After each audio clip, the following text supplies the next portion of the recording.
this is a little video on how to use the Vaginne. The Vaginne comes in a box like this. There are 6 packs of this in the box, and inside each of that pack you have the sealed applicator, and this is the applicator. So first thing, you take off the lid.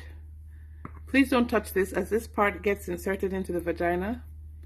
You take off this lid at the bottom. Use this lid in here, remember the closed part in here. Insert into the vagina and then push. So you have the gel come out as you push. Once you've done that, you lie down for about 20 minutes and you should be good to go. Thank you.